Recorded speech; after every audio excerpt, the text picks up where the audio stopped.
최저임금이 또 인상된다. 올해 말입니다. 시간당 최저임금은요 또 인상이 됩니다. 얼마나 인상이 되느냐, 이렇게 인상이 됩니다. 시간당 최저임금이 9,860원이 됩니다. 계속 오르죠. 예, 계속 오릅니다. 이게 2.5%가 올랐다고 이야기를 하는데요. 9,860원이 되면요, 여기에 주유수당까지 포함을 한다고 쳤을 때 1,500원이 훨씬 넘습니다. 1,500원이. 게다가 요즘은요 주 52시간제를 도입한 바람에 사실 인력시장에 사람이 없어요. 그러다 보니까 11,000원 주서는 안 옵니다. 12,000원, 13,000원, 심지어 14,000원을 줘야지 옵니다. 그러면 자영업자들 괜찮을까요? 지금 2.5% 올렸으니까 걱정 없다 이렇게 이야기하지만요, 그렇지 않아요. 2023년에 5%, 작년에 5%나 올렸잖아요. 작년에 경기가 얼마나 나빠졌는지 여러분도 아시죠? 그런 상황을 버텨온 자영업자들입니다. 그런 상황에서 2.5%가 오른다는 것은 저는 굉장히 충격이라고 봅니다. 그러면 이게 버티기가 참 어렵습니다. 이게 주간 단위로 따져도요, 이제는요 여러분, 월 기준 환산액은 206만 740원입니다. 206만 740원.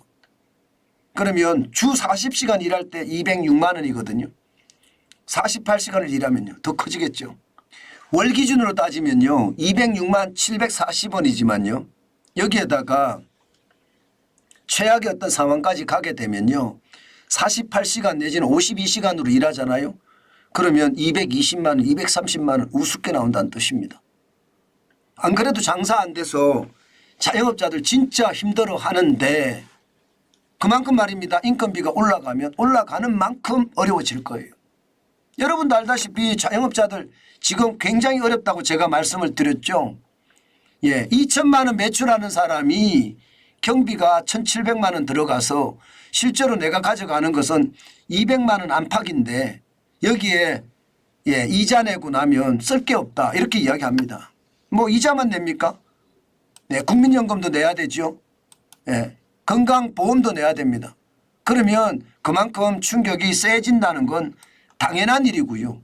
예, 그런 충격이 결국은요 자영업자들에게 최악의 어떤 선물이 되지 않을까, 그런 이야기도 지금 많이 나옵니다.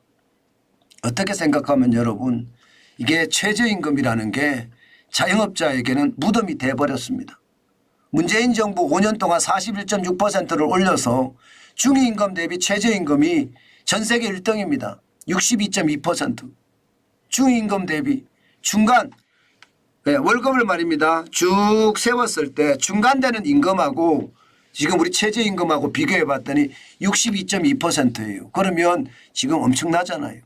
게다가 고용주들은 예, 이게 어기면 3년 이하의 징역 또는 2천만 원 이하의 벌금까지 내라고 하니까 이거는 어떻게 생각하면 충격이죠.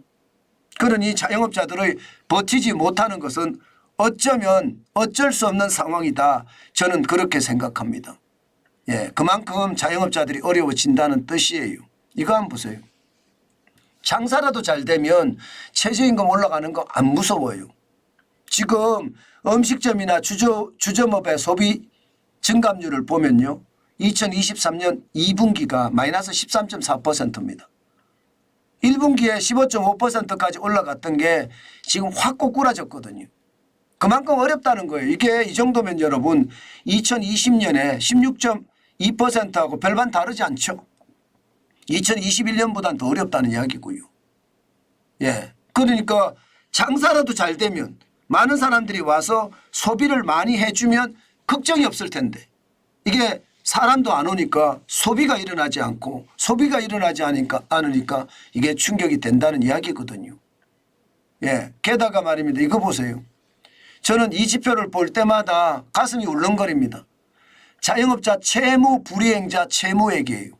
채무 불이행자도 많아졌다는 뜻이고요. 이 그래프를 보면 2018년 대비 2023년을 보세요. 충격적인 숫자죠. 2018년에 3조 627억 원이에요. 2023년 2분기 기준으로 9조 1343억 원입니다. 3배가 늘어났죠. 3배. 198.2%. 3조 627억 원이 6조 716원까지 늘었으니까 거의 3배 늘어났습니다. 3배. 3배가 늘어나면 자영업자들의 상황이 얼마나 어렵다는 것이 눈에 여러분들도 보이시죠? 지표 자체가 거짓말을 안 하니까 지표가 이렇게 보입니다. 그 정도로 말입니다. 상황이 어렵다는 거예요. 2022년에 5조 4,666억 원보다도 월등하게 많아졌죠. 결국 말입니다. 어떻게 생각하면 자영업자들 2024년 올해가 아마 이들에게는 운명의 한 해가 되지 않을까 싶어요. 저는 운명의 한 해가 될 거라고 봅니다. 왜? 자영업자 부채 늘어나는 걸 보면 이 부채를 어떻게 갚느냐의 문제잖아요. 저성장의 상황이 길어지잖아요. 그러면 2023년 3분기 기준으로 1,052조 6천억 원의 이 부채 감당하지 못할 수도 있습니다.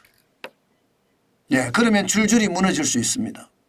저는 그래서 최저임금을 올릴 게 아니라니까요. 이게 대기업이나 공기업 입장에서는 버틸 수 있겠죠. 대기업도 말입니다. 이 삼성이나 몇몇 대기업 빼놓고 쉽지 않고요. 공기업은요. 그냥 워낙 많이 올렸으니까 그냥 마음대로 올리잖아요. 세금 퍼주기 하니까. 아니면 뭐 세금 안 되면 가격을 올리잖아요. 가격을. 그러니까 공기업이나 대기업은 버틸지 모르겠어요. 그러나 중소기업이나 그 밑으로 내려가면 내려갈수록 버티기가 굉장히 어려워질 겁니다. 저는 그 상황이 지금 우리 현실로 됐다는 뜻이에요. 지금 자영업자들이 2016년에 480조 2천억 원이었던 이 부채가 1,052조 6천억까지 갔으니 이제는요 자영업자들이 불만을 넘어서 분노의 어떤 상황이 될 것 저는 그렇게 생각을 합니다. 그 정도로 진짜 어려워진다. 저는 2024년이 운명의 한 해가 진짜 될 거라고 봐요. 그 정도로 어렵다는 이야기입니다. 이게 좋아지는 데도 있습니다. 좋아지는 데도 있어요. 뭐 제주노을 같은 경우는 지난번에 우리 출연했던 그 구독자분은 좀 좋아지는 데 맞아요. 근데 이유를 분석해 보면요. 그 토박이고 오랫동안 그 지역에 살았고 또 지인들도 많고 이런 그분들이 가지고 있는 특성이 있기 때문에 그렇고요. 일반적인 골목식당, 골목가게는 진짜 어렵습니다. 저는 이것이 말입니다. 앞으로 시장 전체에도 저는 충격이 될 그런 상황이라고 봅니다. 여러분, 부채 참 문제 있다고 생각하는데 이게 바닥경제에 종사하는 소상공인 자영업자의 부채는요. 바닥경제의 몰락으로 이어질 수도 있다는 것. 오늘 다시 한번 생각해 봐야 할 것 같습니다.